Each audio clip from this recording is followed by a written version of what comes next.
When you think about businesses, most of us don't treat our customers like we would treat an audience in the theater, where everything is designed for their point of view. Like we look at like all the sight angles, like what are they going to see depending on what seat they're in?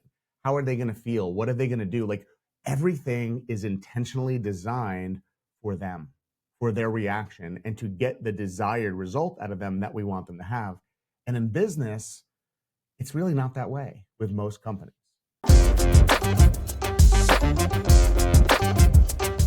Hello and welcome to Marketing Speak. I'm your host, Stephan Spencer. It is my pleasure to have Jason Friedman with us today. He is a former theater enthusiast who's now a serial entrepreneur and coach dedicated to helping entrepreneurs and small business owners grow and scale their businesses. With a flair for the dramatics and a master of storytelling, Jason has founded and exited 5 successful companies. Now, as CEO of CX Formula, he's teaching businesses how to captivate their audiences using his proprietary Kinetic customer formula. He's also at the helm of Spotlight Brand Services, guiding e-commerce brands to success on Amazon and beyond. Join us as we dive into the insights of a leader whose strategies have earned him accolades like Ernst & Young's Entrepreneur of the Year and propelled multiple companies to the top of the Inc. 5000 list. Thanks for coming. Thanks for having me, Stephan. This is awesome. Excited to talk today. Yeah, so I heard you speak at JVMM, which is Joint Venture Mastermind, run by Dove Gordon, who was a past guest on this podcast.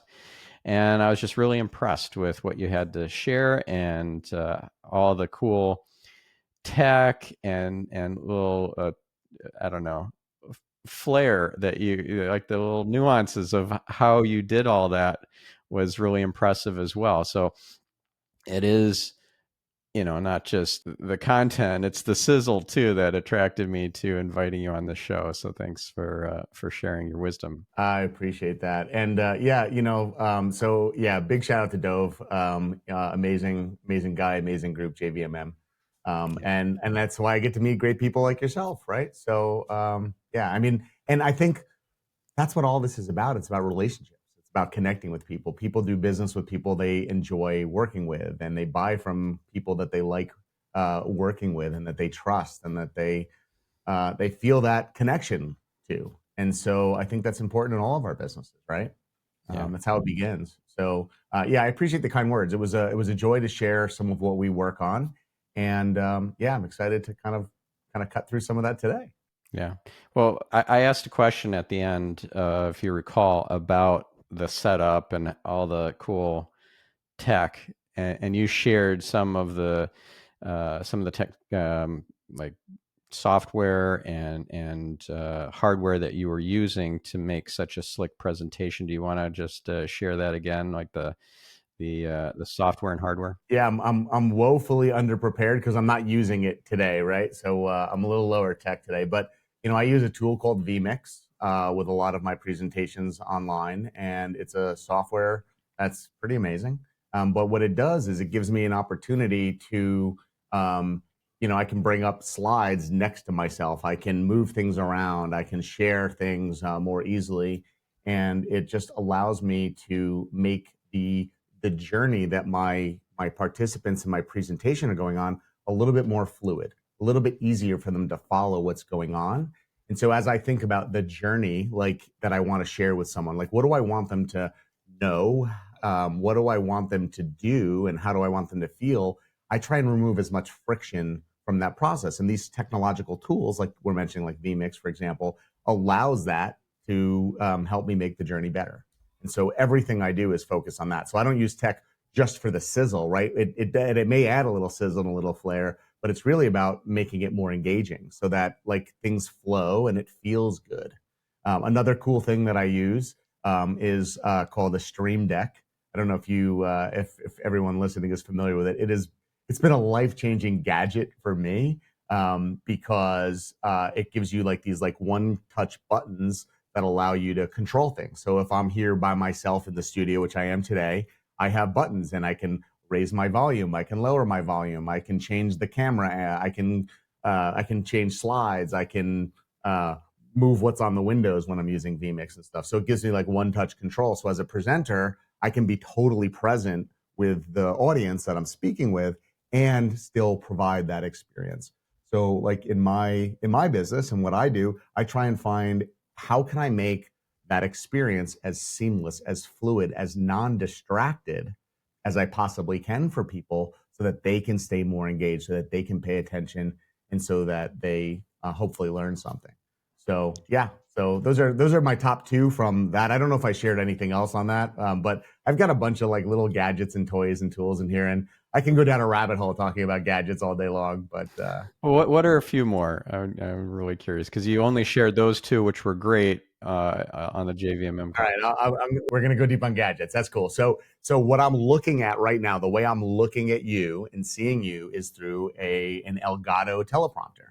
And so what this does is it allows the camera to be literally right behind a mirror, and your face is on that mirror. So I'm looking at you, talking to you, but looking into the camera directly. So the eye connection is better versus like looking like this. You can feel it's a little bit different. I'm talking and your face is down lower, or it's up higher, it's off to the left or the right or whatever. So this way it allows me to be visually present with who I'm there. So I'm not using it to scroll text, but I'm using it to project the image of the person I'm speaking with. And I love this so much that I'm in the studio today, but I have one of these on my main desk that I work at, so that if I'm just doing like regular Zoom calls and Zoom meetings, I can also use that tool to be visually present with people. And it's super cheap. It's like $300. And it's amazing. So it gives you an extra screen because there's a video screen and the mirror, and like you just put whatever camera. You can use a webcam, you can use like a real cam, whatever. So that's another one of my like top 10 favorite toys and tools that I use, because I think it adds a little bit more when you can actually be visually present. Yeah, that's awesome. All right, so maybe we should go into your origin story because I know you've got a great bio, and there's a superhero story beneath that. Like, how did you go from where you started to having multiple exits and becoming Ernst & Young's Entrepreneur of the Year and getting these companies onto the Inc. 5000 list? Like, that was a journey. So can you share a bit about that? Yeah, I mean, I don't know that I would call it a superhero story. It makes me super uncomfortable to think of myself that way. I think of myself as a guide, as a helper, as a coach, as a leader, as a mentor, and then also as a student. So like we're all learning every day. But that said, what happened for me, what showed up for me, was the world of theater. And so as a young age, I was doing theater. Just this very short version of the story is like I was at a summer camp and they had a camp show. They were doing a musical, and I was like 8, 9 years old at the time. And one of my good friends was like, I want to go audition for the show. And I'm like, I don't. Like, I'm not going to do that. He's like, would you just come with me? Like, I'm nervous, I'm like, okay. So I went with him, and he was at the Playhouse, and he gets up on stage, and his audition song was Happy Birthday. And I'm sitting in the back, and there's a whole line of like kids, like from, our age to like, the seniors in the camp, whatever the age they were, right? 13, 14. And they were all doing their thing. Some were dancing, some were singing. And there was a guy in the back that was like building a set. He was like building a flat that was going to become like a backdrop for something. And I just kind of got excited about that. And then like every so often he'd run over to like the lights and he'd change some of the like the faders on the lighting board, and he'd adjust the knobs on the sound console. And I was just like mesmerized with what he was doing. So I went deep into the backstage stuff. My friend got cast in the show, and I got cast on the stage crew. And so for years, I was the behind the scenes. I was a lighting guy. I was a scenic guy. I was props. I did all those things. And I ultimately went to school for lighting design. So I have a Bachelor of Fine Arts in lighting design. I have a couple minors and what have you, but that was my degree. And so then I went on the road and I toured with rock and roll groups like Rush and Peter Gabriel and Fleetwood Mac. And then I went on to some more legit theater like Les Mis, Jesus Christ Superstar, Man of La Mancha, things like that. And That's so cool. it was cool, and it was fun, and it was amazing. And it's like to be able to like be around the creativity and the execution, the right brain and the left brain of that was pretty amazing. And I just remember, like, again, because I was on the design creative side, I was assisting a lighting designer, and I was in like the design creative meetings, and they were talking about, we were staging a show, right? So it was like the director and the producer and the stage manager and the design team, we were all there, and we were going through the script and talking about how we wanted the audience to feel at each step along the journey, what we wanted them to do. And so we designed like, all sorts of stuff like costume changes and sets and lights and all sorts of things. Like, how would we influence them to make sure that they did what we wanted them to do, or they felt what we wanted them to feel? And I was like, this is crazy cool. And I had done it in college, but it was different. It was at a different level of intensity. And then we had opening night, the previews, and I darn it, like they did it. Like we wanted them to like cry and feel like sad at a moment, and they did. And we wanted them to jump out of their seats and clap at a moment, and they did. And I was like, holy cow, like we created this, and they did it. And then I started thinking, like, I wonder if you could do that in business. And I got really, really excited about that. And I wanted to try it. And so I had an opportunity to try that. My first client to do that was with Foot Locker, and I was part of a team that did this, but we were inventing a store of the future.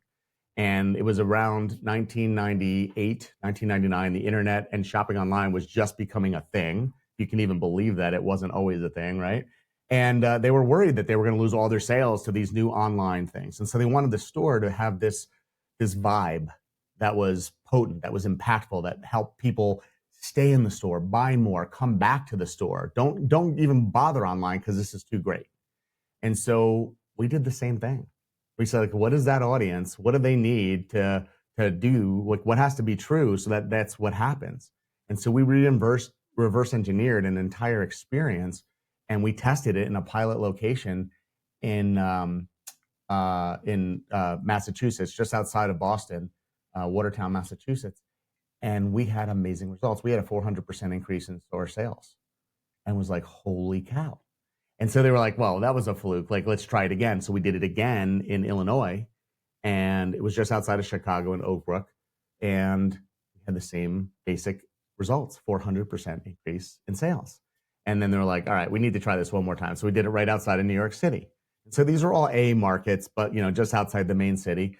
And we had the same results. And they're like, holy cow, we're going to roll this out. And so we rolled this out to thousands of locations, or over 1,000. It wasn't thousands. It was over 1,000 locations. And like there were different levels of investment. So some were like flagship A stores, some were B, C, D, E, as we got to smaller markets. But the model was the same, and we had massive, massive success. And my company at the time was born out of that project. I ended up hiring 50 employees like overnight almost, and boom, we just exploded. And we started working with all these different big brands, like large companies, as Bank of America, Armani, Disney, Universal Studios, universities, Stanford, Harvard, Yale, Duke. Like, how do we help them create that experience, but more importantly, the results? How do we help people create those kinds of results in those companies? And we grew to be a very, very large company, very short time, because what we were doing was unique and was special. And it was all powered by the learnings from theater that came out of it. And when you think about businesses, most of us don't treat our customers like we would treat an audience in the theater, where everything is designed for their point of view. Like, we look at like all the sight angles, like what are they going to see depending on what seat they're in? How are they going to feel? What are they going to do? Like, everything is intentionally designed for them, for their reaction, and to get the desired result out of them that we want them to have. And in business, it's really not that way with most companies. And so what I help them do, businesses, small businesses now, because my passion is working with entrepreneurs, is I help them understand how to build this kind of operating system inside their business that helps them deliver these kinds of results for their customers. And it starts out by really understanding their customers way more deeply, just like we understand the audience so deeply. And then we start to build out the ecosystem, or revise the ecosystem they have, so that it's more tailored to that momentum that we want to build in taking their customers on that journey to getting to that result. And it's fun. People have massive breakthroughs because it's a different way of looking at their business, and they get excited. And for me, seeing the eyes light up on entrepreneurs when they're like, oh my gosh, I get it. We've been making it hard for our customers. This makes it easy. Like, wow. Like, we have to, a lot of it is about shedding and removing, and we call it like removing friction points. And so we all have these friction points in our business. And it's like, how do we find where those are located, and how do we take them out or reduce them so it's easier? And then there's lots of strategies and tactics. We can go into some of those if you'd like, but that's the basic premise. And so my background, I still do theater. It's just a different form of theater than I used to when I was doing it on stage. Now I do theater in companies so that we can create the best possible show that gets you a standing ovation at the end, and it gets these radical results for your customers where they rave about their experience, they return to buy more products and services, they renew their memberships and their subscriptions, and they recruit others. They go out and they find people and they bring them in to your business because they're so compelled to, because they had such an amazing result, such an amazing experience that they can't help it. They need to. And it's just a fun place to be. Hmm. That's so cool. When you're talking about how you ended up going into theater as a kid, you just had this seemingly random experience watching somebody set things up with what's that called, the backdrop or whatever, Flat. They were building a flat. and it just occurred to me that was a divine setup. Like that was totally rigged just for you. Yeah, and I'm very much into that mindset now. I think like I talk a lot, so as we kind of delve out of the realm of like hardcore business tactics and strategies, one of the things that I believe is that we make way more progress when we're in flow versus force. And that was one of those moments where flow, there was an opportunity and I felt called to it and I did it. I couldn't have articulated it that way back then. And just yesterday, I was having this amazing conversation with another amazing entrepreneur, and we just got to talking about this idea, and they were asking me like, how did you like at these key breakthrough moments that I've had, right? Like what was the cause, like, or what was the impetus, like what was happening at those times, and um, even as recently as a week ago, I was like, look, in the past, I had always built things by force, like by like determination and grit and like setting massive goals and whatever. And I still believe that you need grit, you need determination, you need big goals. But the biggest shifts happened when I was in flow, when I was open, when I was receiving feedback and callings and information. And not to get too woo woo, because I'm grounded and I'm not grounded. I'm in both realms, right? Well, and but I do believe that when we as entrepreneurs or people, humans, when we allow things to happen for us, lots of great stuff happens. And so for me, big shifts happened when I was in flow, and that was like the first one that I can remember where this massive, like, it unlocked so many things for the rest of my life. And there's just been a bunch of those moments throughout. And now I'm open to having many, many more of those and just letting them in. Yeah, synchronicity.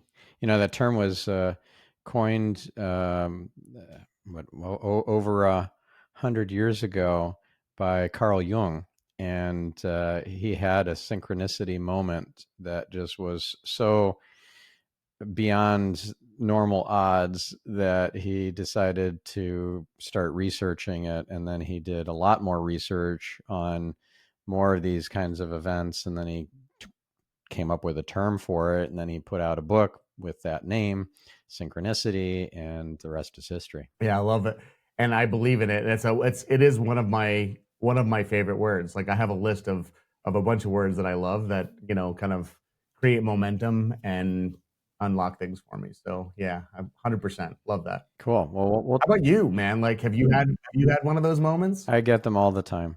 All the time. Yeah, Yeah. that's awesome.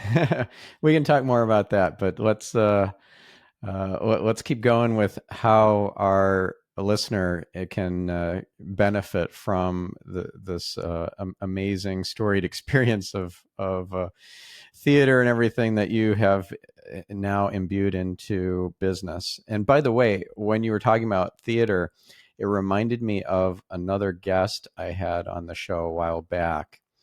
His name is Scott Eck. He's the author of The Status Solution. And he would put on these theater events inside of companies, big companies. He'd call them leadership theater. He had one called the Shackleton Experience, based on the life of Ernest Shackleton, the polar explorer. He had another one based on Nelson Mandela called the Mandela Architecture. and how he came up with this whole blueprint when he was in prison. It's a really cool way to engage the leadership team so they can learn how to incorporate certain behaviors that leaders from the past, like Nelson Mandela and Ernest Shackleton, had, that includes grit and perseverance and just showing up powerfully. How to incorporate that into your own business and life by seeing that modeled in theater. What a cool, innovative way to convey that sort of stuff. I love that. And that's like, so when we talk about understanding your customers, the way we help people do that is almost exactly what you're sharing, right? So like what you're just saying is like by kind of like going through this theatrical experience and like modeling what maybe Nelson Mandela would do or what have you. And I don't know, is his name Stephen or Scott rather? I don't know Scott's book, but and I'd love to grab a copy now. I'm intrigued by it. But the idea that we share with them is like, how do you get into character? Like, how do you take on that role of your customer so that you get to understand them deeply, right? And so we teach people how to do that, right? Because like if you think about like movies and famous actors and things, whether it be like Robert De Niro or Matthew McConaughey or whoever, they've gone through like extensive training of how to assume a role and assume a character, and they go through a deep process. It started out in the early 1900s with a gentleman by the name of Stanislavski, who created the Stanislavski method and then Stanislavski system. And then there was method acting, which came out as a derivative of that later on, that these actors have studied. And they go through these like incredible experiences to become that character that you see on stage. So you're not watching Robert De Niro, you're watching whoever he's taken on as a persona. And he understands what their life was like that morning when they woke up. He understands what their dietary needs are and what their relationship with their children and their grandchildren are. So they understand them at such a deep level. And when you can do the same thing with your customers and really understand them and then walk through your own business journey as if you were them, looking at it through their lens, you have breakthroughs. You can't not have breakthroughs. And I work through this with companies all the time. And it's that idea. So like if you can embrace some of that, we all have it. Like we all have that play built into us, right? And it's play. It's like playing and getting into character. It's transformative. The other lesson from theater that you might take that's just really fun, and I've done this with every single business I've ever had, I think. Saying every is like, it's a little bit like hardcore, but I think it's been every. And we do an improv training. We bring in an improv instructor, and it's the most uncomfortable thing for most of us. For me, it was. And when I was in college in the theater department, I had to take an improv class. And as a non-actor, whatever, I was a backstage guy. Being in an acting class was painful enough for me and scary enough for me. But also like improv, like there's no script, there's no nothing, and it's all yes and. It's all listening and responding. And you learn how to listen in such a different way when you go through that experience and learn how to be present in such a different way. And so, it's another lesson that like we use that, more internally, like when we like think about our teams and our communications and things like that. But learning that skill has transformed cultures in every business I've had and with clients when I teach them that skill also, because it allows people to learn how to listen and be present in a very different way. So like there's a lot of great lessons from the theater that we can employ into business and into life that are super powerful. Yeah. There are also really incredible lessons from, you mentioned some example actors who have really mastered their craft, like Matthew McConaughey, Robert De Niro. And when you were talking about that prompted me to look up a quote that I was just like, oh, what was that quote from Matthew McConaughey that was just so powerful? It's a perspective shift on life, not just business, but all life. And that's that the arrow doesn't seek the target draws the arrow to it. Yeah. That's pretty woo. I love that quote. Yeah. Well, and that's what I was saying earlier, right? That's how a lot of these things happen. You're in flow and it shows up for you and it attracts you to it, It's powerful stuff. Yeah. Powerful stuff. Yeah. So cool.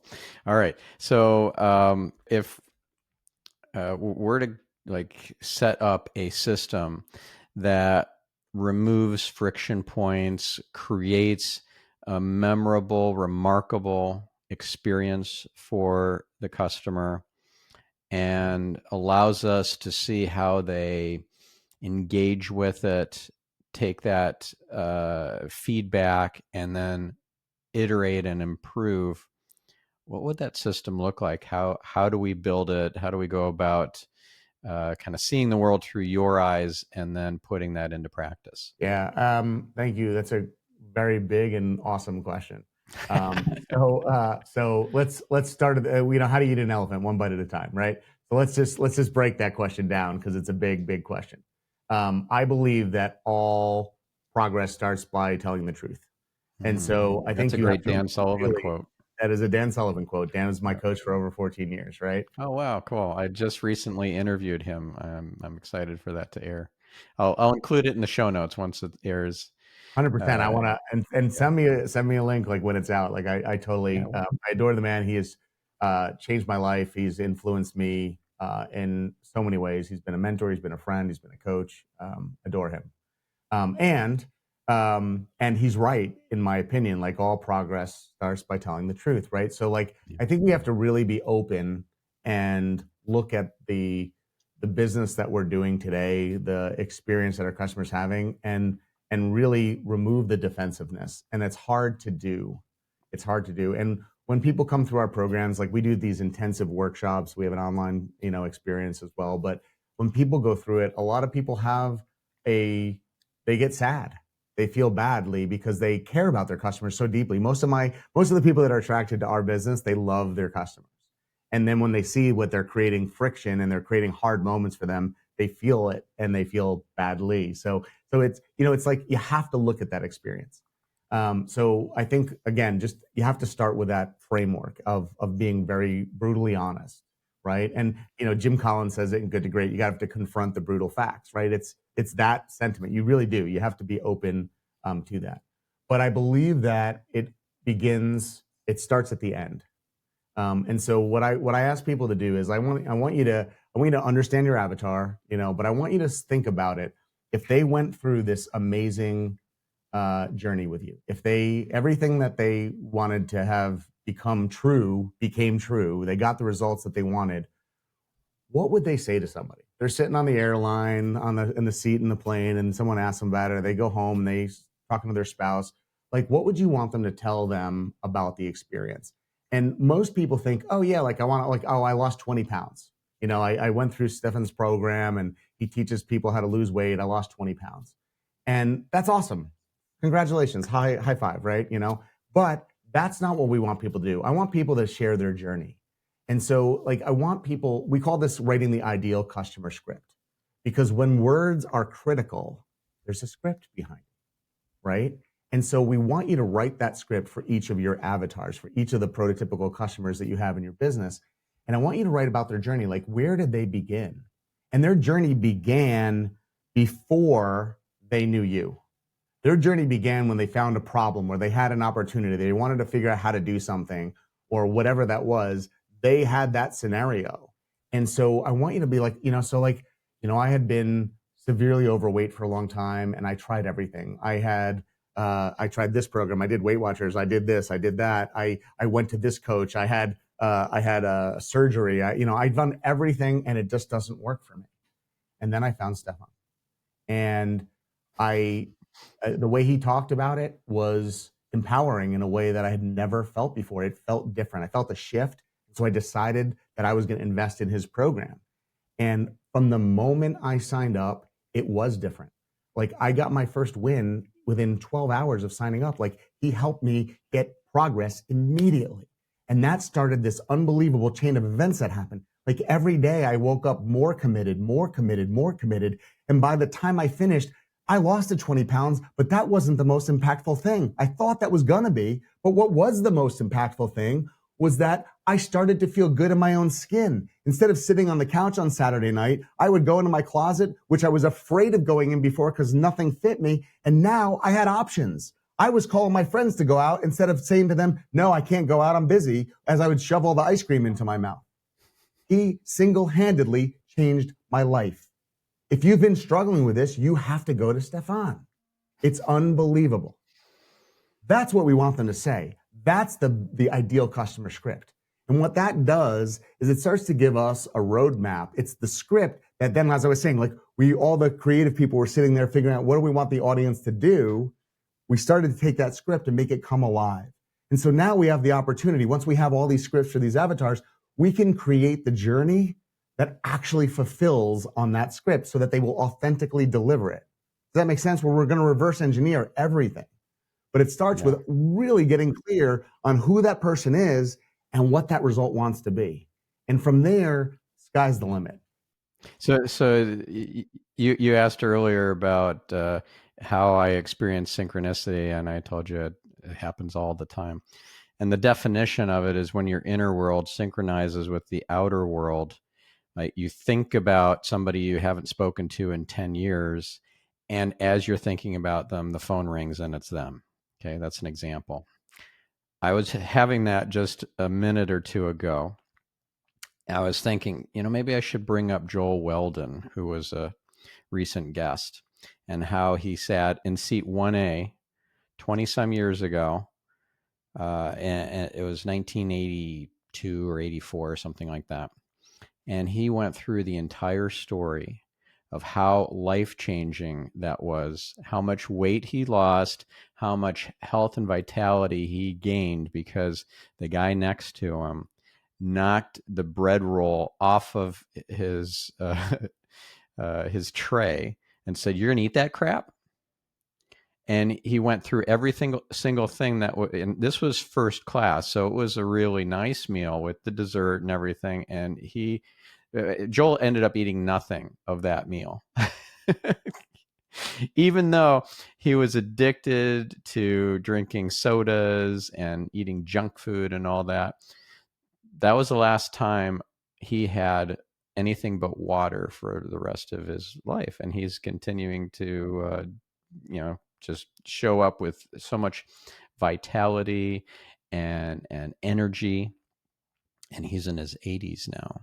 He's an incredible speaker. I was gonna say he's in his 80s. He still water skis. Like he is living life, and he's an amazing speaker, motivator, coach, trainer, friend. He's just an amazing, amazing dude. I met Joel in Genius Network years ago, and he's an inspiration. Yeah. But it's that same kind of story, right? Like that's what gets us to take action. But how funny that I'm thinking in my head, maybe I should bring this up. Maybe it's relevant. And then you start talking about, and then Stephan is, inspiring me to lose weight, and I'm something about an airplane, and I'm like, oh, okay, I'm getting the clues. I'm picking up what you're laying down. I love it. I love it. Yeah, and it's magical. So I mean, we can talk about serendipity all day too, wherever you want to go. But I want people. If the words matter, there's a script. So I want them to script those kinds of things because they do matter. And then it gives us a blueprint, if you will, to how to create that experience. Mm-hmm. And the other thing that I think people need to understand when they're kind of building this out, this experience, this journey, we call it the kinetic pathway, right? That people go on. The most important thing is when people buy something from you, when they purchase your services, your products, they decide that they're going to work with you, they have an intention to get a result, but they're not committed in most cases. And so like what we have to do is we have to get their commitment. We have to earn their commitment right away. And that is not always the easiest thing in the world to do, right? They want the result, but they're not 100% committed. Like we need them to make a vow. It's a covenant between us and we need them to do it. And we need to do it back to them too. And it's a real thing. And so the more that we can earn that commitment as quickly as possible, the more likely they will stay engaged, they will get to that end and they will get that result. And so I think of myself, so I said, I think of myself as a guide. I think of myself as a host of people that come through it. And I am going to guide you through this experience. And when it gets hard, I'm going to pull. I'm going to help you. I'm going to shepherd you, but you have to give me that permission. You have to commit to this and I'm going to help you do that. And so like it starts in the first moment. Like, how do we earn that commitment? And then how do we make it easy? How do we make sure that they get value as quickly as possible? We call this time to first value. Like, how do we shorten that amount of time? How do we compress time where they feel, wow, I got a win? Now, wins are the next really important thing. I was talking to somebody else from JVMM the other day, and they were talking about like feedback loops. Ironically, we were talking about feedback loops a little bit ago, and they were saying like, oh yeah, they get feedback all the time. They ask people like, tell me the good, the bad, and the ugly. And I'm like, why are you putting bad and ugly in their mind? Like, don't do that. Don't do that. No, don't do that. Right? It's like share your wins. Tell me what was amazing. Show me how this helped you. Like, we need to be teaching people how to identify what a win even is. Most of us don't really understand what a win is. And like, I was talking to another entrepreneur the other day, and I was like, you're a badass. Like, tell me about the top 3 things that you've accomplished. They're like, I'm not a badass. I'm like, you built a multi-million-dollar business. You have an amazing team. You have an amazing life. You have an amazing, like, what do you mean you're not? Well, wait a second. Wait a second. I think you said about 30 minutes ago, I'm not a superhero. Didn't you say that? I don't think of myself as a superhero. I do think of myself as a coach, a mentor, a leader, a facilitator. The superhero thing, I have a hard time like putting the Superman suit on, right? Like I do. So that's something that you I see how relevant I that is to what you were just saying? We are I all do. magnificent. We are all sparks of the creator. We are. So We yeah, are. just We own are. it. My identity has not been superhero yet. I'll give you that. And I'll put that on my list of things to ponder. But this person couldn't share a win. They couldn't share a win. And I was like, wow. Like, and I know this person very well. And I just like rattled off 10 that I knew of. Yeah. And they were like, that's a win? I'm like, yes, that's a win. Right. And like, we think of a win as like, I closed $1 million sale, or I did something massive, right? Like, if you want to start losing weight, to use that analogy that we've been playing with, like getting on the treadmill and just standing there today could be a win. Like, it doesn't have to be this massive thing. Like, start finding wins, and then you create that momentum. And so I think like that's what we're talking about. Like, in time to first value, how do we get somebody a win? If they don't know what to look for and they don't know how to identify a win, they're not going to get it. So part of your role with people is in setting and managing expectations, I believe, is you have to show them what wins look like in your business on your journey. And then you can start helping them identify them. And you can train your team and your other customers and your community that you build, whatever that happens to be, how to spot other people winning. And it changes culture. Because when everybody's winning, we feel differently. The energy shifts within the entire organization and the entire community and the entire, ecosystem around it. And so that in of itself, like, we teach people how to help them have wins, but we have to start out by like, what is a win? People like in the online world right now, they're talking about show up rates being horrible. Right? I hear that all the time. I don't know if you hear that in the digital marketing thing. And it's like, what does show up mean? Like if you look at television, nobody shows up at 8 o'clock to watch this show anymore. They put it on their DVR and they watch it when it's good for them. And so like, we're obsessing over show up rates. The culture of the world has shifted. Show up rates are a different thing today. And people are not understanding that. So I think we have to redefine things for people so that they can have a different lens and a context to look at them that serves them and helps them achieve results. So we spend a lot of time helping people with their language, with how they communicate about that, and putting different steps and pieces along the journey so that people can identify things. And it starts right in the beginning. It's about setting and managing those expectations. It's about getting value as quickly as we can, and then starting a win streak so that we can keep having that momentum build throughout that journey. Yeah. And the most important thing is people need to see their progress, and we need to see their progress. Like, if we don't know where they're stuck, we can't fix it. We can't remove the friction. So we have to find ways to get that feedback. And so you can build that in to every step along your journey if you have ways to capture that. And it's important for us to do that. People need to see the mile markers. I remember driving in the car with my parents as a kid and be like, where are we? It's like my dad was like, look at the mile marker. We're like 2 seconds last from the last time you asked me, but like, you can see it. And I started to look at that. I'm like, what mile marker is it when we get there? And he'd give me a number. And then I could see where we were. I stopped asking that and I just started to I was counting it down. I was excited to get to that mile marker because that's where I wanted to be. We need to show them what those steps are along the journey. And they need to see where they are on that journey. And when we do that, people feel at ease. And they also feel excited and motivated to get to that place because they can see where they're heading. Yeah. And so I think I could spend hours giving the whole opportunity, but these are kind of the key steps that you have to put in place and start thinking about. And if it feels hard to someone, ask the question, how can I make it easier? What can I do? A lot of times, and I'm sure you agree with this, we have a lot of similarities in how we think about things. It's up here that it's making it hard. It may not be a physical thing that you have to take out. It may be a motivational speech you need to give them before. It may be an expectation and a framework that you need to set that shows them what's just on the other side and that we're about to go up this mountain, but then it's going to be easier. And here's why, and here's how, and we're going to support you, right? So whatever that happens to be in your business, you have to identify those things because those are the things that people will quit. There's a great quote someone was sharing with me about podcasters, right? We're on podcast, and you had asked me if I had my show, and I don't have a show yet. Hopefully someday, something I'd love to do. And this guy said, he's 90% of all people who start a podcast don't get past episode 3. And of the people that get past episode 3, 90% don't get past episode 21. And then he said, if you just don't quit, you'll beat 99% of everybody.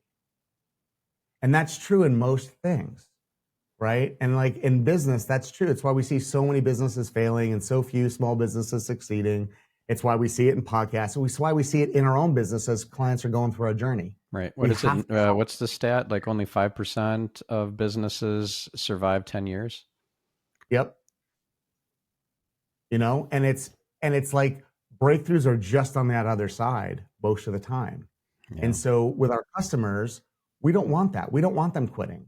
But we're our reptilian brain is wired to run away from danger. And if we feel lots of pain and lots of frustration, that's danger. We're going to run away from it. So we have to do things to help them not get into that fight or flight place. And that's why it's so important. Right. Like for example, help them to find the right metric to track that sets them up to win, going from, let's say, show up rates, which are declining for most everybody, to focusing on something like audience retention on the videos that you post to YouTube and see how that can improve by making iterative changes to the videos that you produce. Yeah, and thinking about your audience, they don't want to show up just when you decided that it was the time to do the thing. They just don't want that. And that's not in every case, but that's in a lot of cases. We're all so busy, right? And so showing up, the world has changed. We have DVRs, we have Netflix, we have Hulu, we have whatever your streaming service is. We can watch when we want. And customers want what they want when they want it. And so in our businesses, we have to be mindful. So that was just one example, and it's a great one that you brought up. I think it's awesome. So find a way to make it easier for your customers to have success, and then teach them what success looks like, because they don't always know. Super cool. Now you mentioned this kind of momentum or flywheel effect. Once you start getting some success and feeling that, there's this this term I learned from BJ Fogg, who was a past guest, and he writes about it in his book Tiny Habits. It's an emotion he gives the name shine to, and shine refers to that feeling of success, of progress. And if people don't feel shine, they don't stick with the habit. And so he starts really small with the tiny habit and builds, does habit stacking, and then builds on these small habits like floss one tooth. Don't commit to flossing every night your teeth for the rest of your life. Just start really small with flossing one tooth, and that's success. And that feeling of shine will get you through to the next night and the next night, and you'll keep building on that momentum.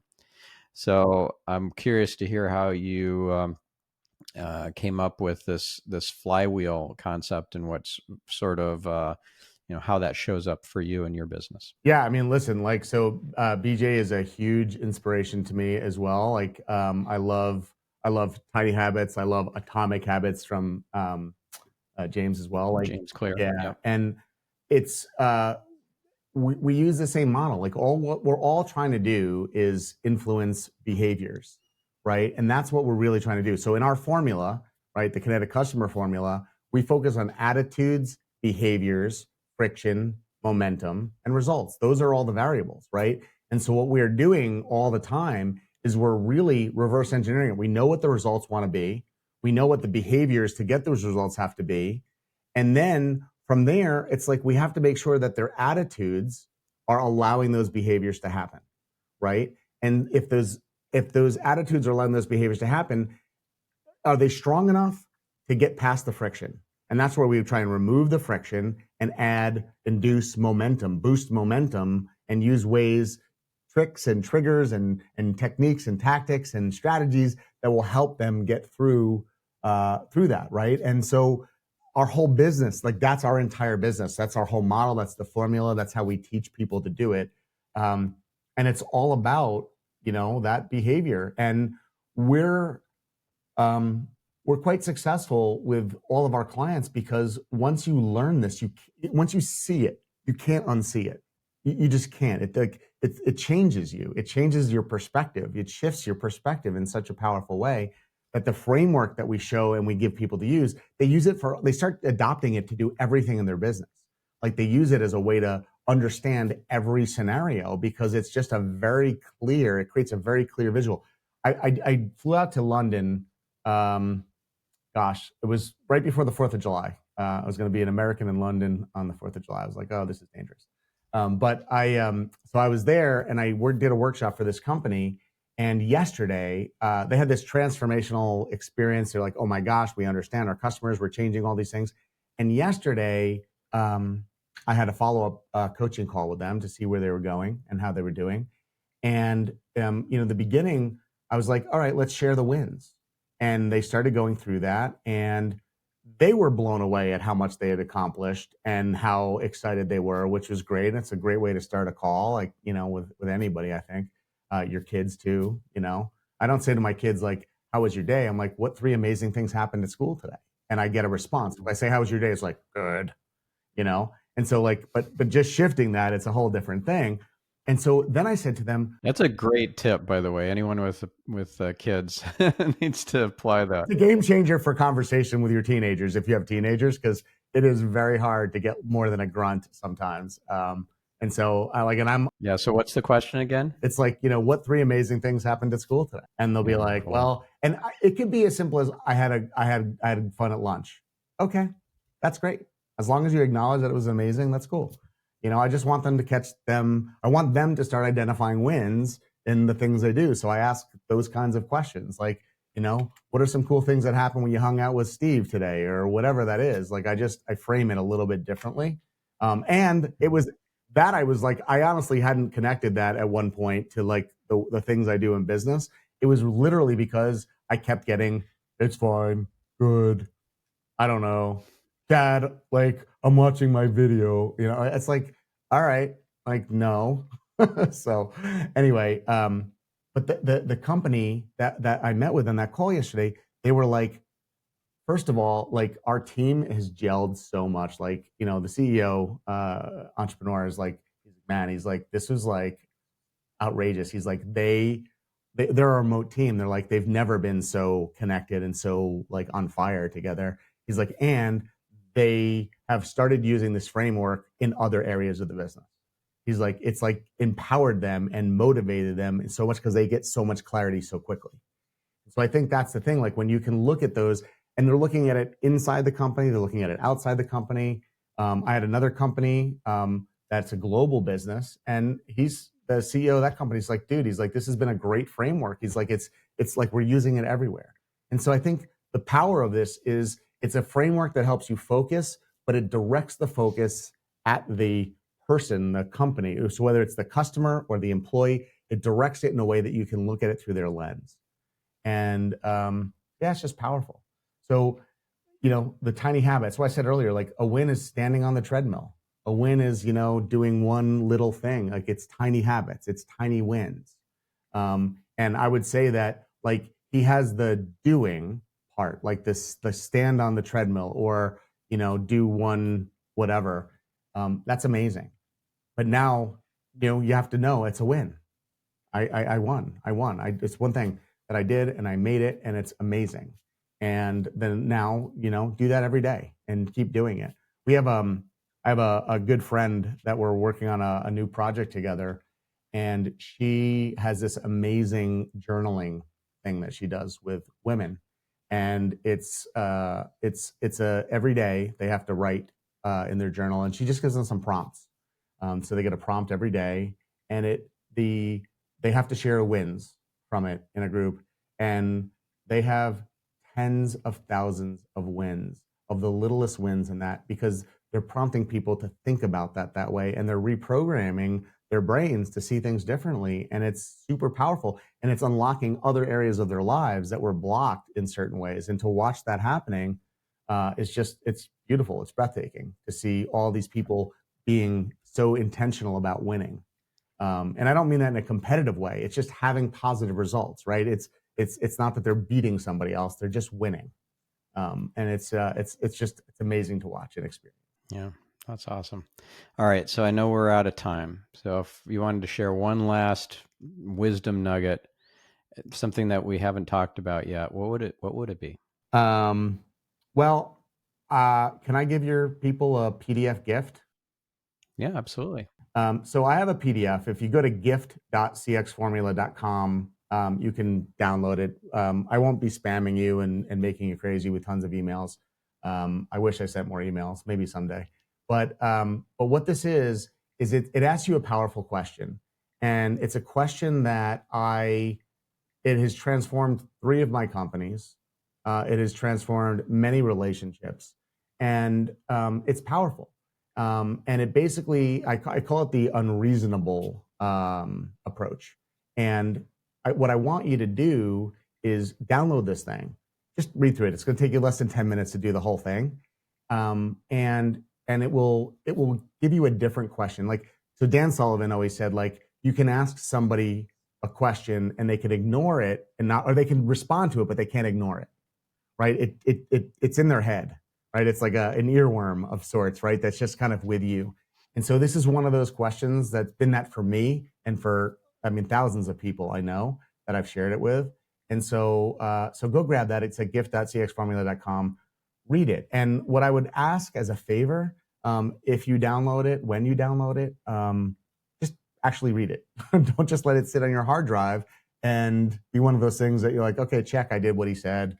Like, go through it, invest a few minutes, and then just shoot me an email back and tell me what you think of it, how you applied it, if you won. Like, I want to hear about your win, if and when you have one. And I've received more replies to that than probably anything else I've ever done, because it helps people so much unlock and unblock certain things. So it's my gift. You don't have to email me. I would love to hear your feedback, though. It will help me help people more. That's what I do. Yeah. By the way, that comes full circle from what we were talking about before we hit record here. As I was telling you in response to your question, what are the biggest problems that your audience are facing, my listeners are facing? And I'm like, well, I never hear from them, so I have no idea, really. And so we started talking about feedback loops and how to get feedback and stuff like that, and planning out what we would talk about in the episode. And so we come full circle. Yeah, well, step 1 is ask for it, right? You got to ask for it, so like. Yeah, so please, listener, email me. My email is me@stephanspencer.com. Please drop me a line. Let me know you actually listen to this show and that you get some value out of it. And what would you like to hear more of? 100%.